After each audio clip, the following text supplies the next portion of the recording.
दोस्तों, आखिर अचानक ऐसा क्या बदल गया है कि जो देश कल तक भारत के एहसानों तले दबा था, वो आज सीधे इंटरनेशनल कोर्ट के अंदर घसीटने की धमकियां दे रहा है। क्या गंगा और तीस्ता के पानी का विवाद सिर्फ एक बहाना है और पर्दे के पीछे भारत के खिलाफ कोई बहुत बड़ी इंटरनेशनल साजिश रची जा रही है? आखिर ढाका को रातों रात दिल्ली से पंगा लेने की यह खौफनाक हिम्मत कौन दे रहा है? क्या कोई सुपर पावर इस पूरे गेम को पीछे से कंट्रोल कर रहा है? और सबसे बड़ा सवाल, क्या भारत ने भी खामोशी से अपने इस पड़ोसी का हुक्का पानी बंद करने की पूरी तैयारी कर ली है? नमस्कार दोस्तों, मेरा नाम है मुकेश और आज हम इन सभी सवालों के जवाब डिकोड करेंगे और आपको बताएंगे कि कैसे वाटर डिप्लोमेसी के नाम पर एक बहुत बड़ा जियोपॉलिटिकल गेम खेला जा रहा है। दोस्तों, हाल ही के अंदर कुछ ऐसा हुआ है जिसने पूरे साउथ एशिया की डिप्लोमेसी के अंदर भूचाल ला दिया है।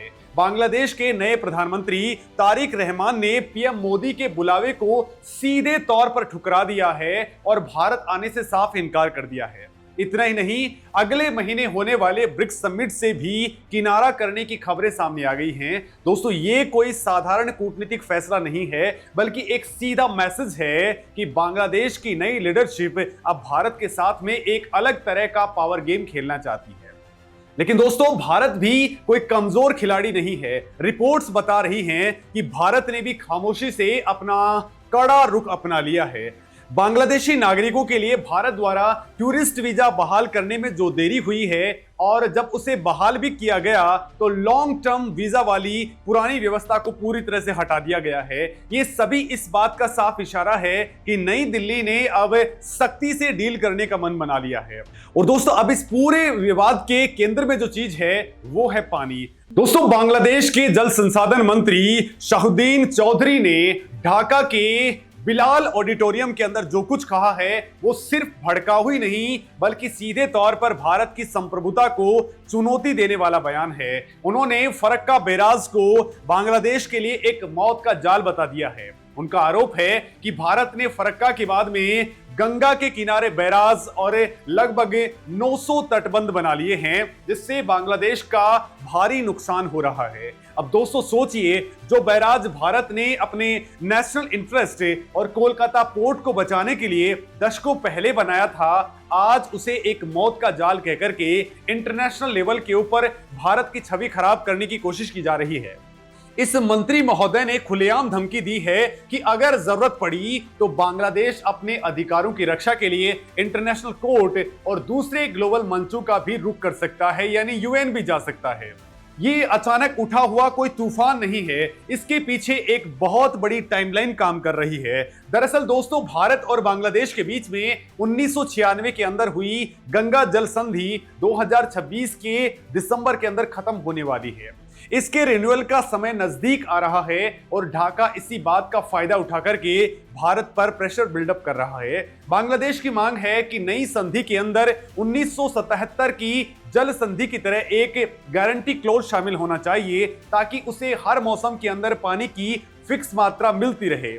इसके साथ ही तारिक रहमान सरकार अपने एक बड़े चुनावी वादे को पूरा करने की तैयारी कर रही है, जो है पद्मा बैराज का निर्माण। दोस्तों, अगले साल जनवरी या फिर फरवरी के अंदर इस प्रोजेक्ट के ऊपर काम स्टार्ट होने वाला है, जिसे बांग्लादेश का जल संसाधन मंत्रालय अपनी सर्वोच्च प्रायोरिटी बता रहा है। दोस्तों, इस प्रोजेक्ट से बांग्लादेश के 26 जिलों को सीधा फायदा होने वाला है।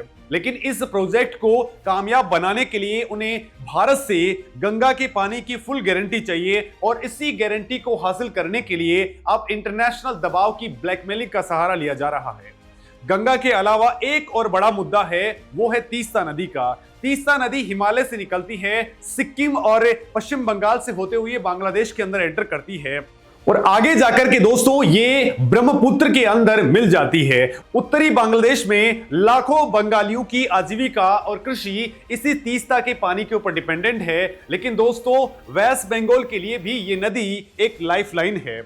उत्तर बंगाल के करीब 6 जिले इसके पानी के ऊपर डिपेंडेंट है और वहां नदी के ऊपरी जलग्रहण क्षेत्रों के अंदर कई इंपोर्टेंट हाइड्रो इलेक्ट्रिक प्रोजेक्ट चल रहे हैं। दोस्तों इस तीस्ता के पानी के बंटवारे को लेकर के भारत और बांग्लादेश के बीच में 1980 के दशक से ही लगातार बातचीत चल रही है। साल 1983 के अंदर एक अंतरिम समझौता हुआ था जिसके तहत भारत को 39% और बांग्लादेश को 36% पानी देने का प्रावधान रखा गया था, जबकि 25% पानी को अनएलोटेड छोड़ दिया गया था। इसके बाद में 2011 के अंदर भी एक और ड्राफ्ट तैयार हुआ जिसमें सूखे के मौसम के अंदर पानी के बंटवारे का फॉर्मूला प्रस्तावित था, लेकिन दोस्तों वेस्ट बंगाल सरकार के सख्त विरोध के कारण इस पर हस्ताक्षर नहीं हो सके। वेस्ट बंगाल सरकार को आशंका थी कि इससे राज्य के अंदर पानी की उपलब्धता प्रभावित हो सकती है। भारत सरकार का स्टैंड हमेशा से साफ रहा है कि हम अपने पड़ोसियों की मदद करेंगे, लेकिन अपने खुद के राज्यों और किसानों के हकों की कीमत पर नहीं। दोस्तों अब इस पूरे तनाव के बीच में भारत की तरफ से जो डिप्लोमेटिक रेस्पॉन्स आया है वो बेहद सदा हुआ और कॉन्फिडेंट है। बांग्लादेश के अंदर भारत के उच्चायुक्त दिनेश त्रिवेदी ने ढाका के अंदर CII के डेलीगेशन और बांग्लादेश के प्रमुख बिजनेस लीडर्स के सामने बहुत ही क्लियर वर्ड्स के अंदर भारत का पक्ष रखा है। इस प्रोग्राम के अंदर बांग्लादेश की विदेश राज्य मंत्री शमा उबैद इस्लाम और डायरेक्टर जनरल चंद्रजीत बनर्जी भी मौजूद थे।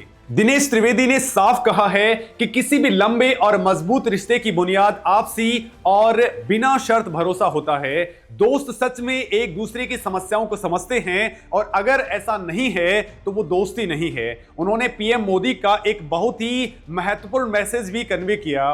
जब वो पीएम मोदी से मिलकर के ढाका लौटे तो भारतीय प्रधानमंत्री ने सिर्फ एक बात पर जोर दिया कि दोनों देशों को मिलना चाहिए और बातचीत होनी चाहिए। भारत ने साफ कर दिया है कि जब भी बांग्लादेश के प्रधानमंत्री भारत आएंगे तो उनका वैसा ही सम्मानजनक स्वागत होगा जिसके वो हकदार हैं। लेकिन दोस्तों इसका मतलब ये कतई नहीं है कि भारत अपने हितों से पीछे हट जाएगा।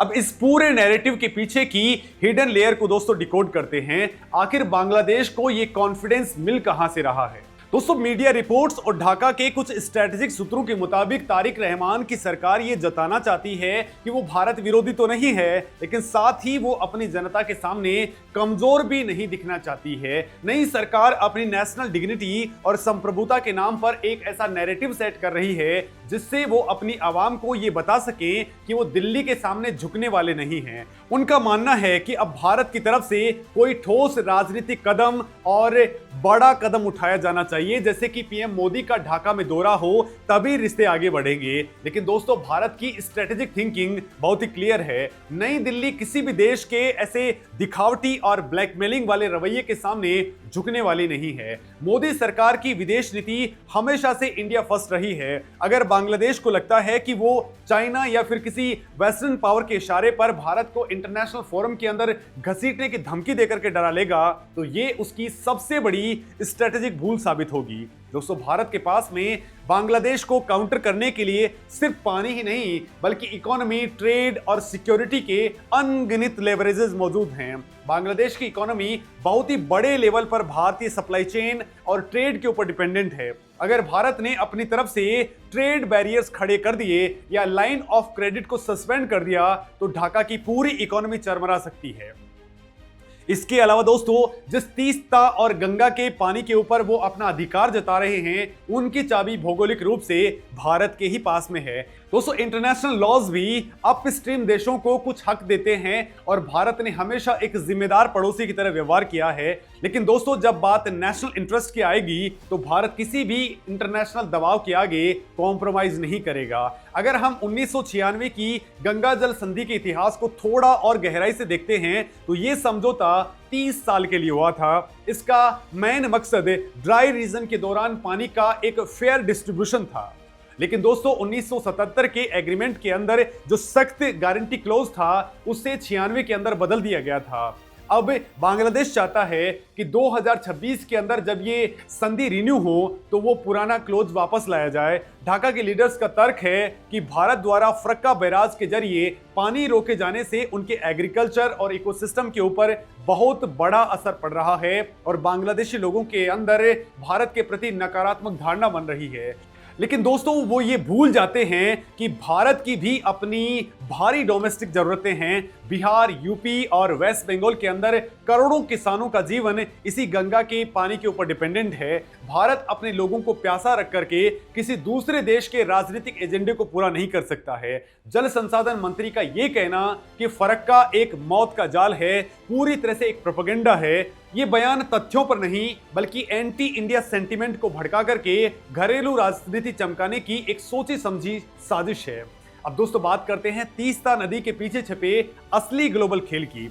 तो दोस्तों आपको याद ही होगा कि कुछ दिन पहले चाइना ने Teesta river comprehensive management and restoration project के नाम पर बांग्लादेश के अंदर एंट्री करने की बहुत बड़ी साजिश रची है। बीजिंग ने ढाका को $1 बिलियन का लोन ऑफर किया है ताकि तीस्ता नदी के बेसिन को मैनेज किया जा सके। भारत ने इस पर तुरंत और सख्त ऐतराज भी जताया है क्योंकि तीस्ता का इलाका सिलीगुड़ी कॉरिडोर यानी कि चिकन नेक के बहुत करीब है। ये भारत के लिए एक परमानेंट रेड लाइन है। नेशनल सिक्योरिटी के लिहाज से भारत किसी भी हाल के अंदर चाइना को अपने बॉर्डर के इतने करीब नहीं आने देना चाहता है या फिर वहां पर इंफ्रास्ट्रक्चर प्रोजेक्ट की इजाजत नहीं दे सकता है। यही वजह है कि भारत ने खुद बांग्लादेश को इस प्रोजेक्ट के लिए टेक्निकल और फाइनेंशियल सपोर्ट ऑफर किया था। लेकिन दोस्तों अब जिस तरह से नई सरकार तेवर दिखा रही है उससे साफ है कि कहीं ना कहीं पर्दे के पीछे कोई बहुत बड़ा जियोपॉलिटिकल शिफ्ट हो रहा है। ऐसा लग रहा है कि बीजिंग का पैसा और प्रभाव फिर से ढाका के पावर कॉरिडोर्स के अंदर अपना गेम खेल रहा है। दोस्तों भारत की आज की डिप्लोमेसी 1980 या 1990 के दशक वाली पुरानी और डिफेंसिव डिप्लोमेसी नहीं है। आज का भारत ग्लोबल साउथ की एक बहुत बड़ी और मजबूत आवाज है और दुनिया की 5वीं सबसे बड़ी इकोनॉमी है। अगर दोस्तों ढाका को लगता है कि वो इंटरनेशनल कोर्ट के अंदर जाकर के या फिर ब्रिक्स का बायकॉट करके भारत के ऊपर कोई मनोवैज्ञानिक दबाव बना लेगा तो उन्हें ग्लोबल रियलिटी को समझना चाहिए। आज अमेरिका से लेकर के रसिया तक हर बड़ा देश भारत के साथ में स्ट्रेटेजिक पार्टनरशिप कर रहा है। बांग्लादेश का पूरा टेक्सटाइल एक्सपोर्ट जो उनकी इकोनॉमी की सबसे बड़ी रीढ़ है उसके लिए रॉ मटेरियल भारत से ही जाता है। जरूरी खाने पीने का सामान, बिजली और कनेक्टिविटी, इन सब के लिए ढाका पूरी तरह से नई दिल्ली के ऊपर डिपेंडेंट है। जब दोस्तों भारत ने वीजा रूल्स को सख्त किया तो बांग्लादेश के मेडिकल टूरिज्म और ट्रेड सेक्टर के अंदर हाहाकार मच गया। ये सिर्फ एक छोटा सा ट्रेलर था कि अगर भारत अपने नेशनल इंटरेस्ट को प्रोटेक्ट करने के लिए हार्ड पावर का इस्तेमाल करना शुरू कर दे तो उसका नतीजा क्या होगा। दोस्तों तारिक रहमान का ब्रिक्स समिट के अंदर शामिल ना होना और पीएम मोदी के निमंत्रण को टालना ये एक बहुत ही कैलकुलेटेड मूव है।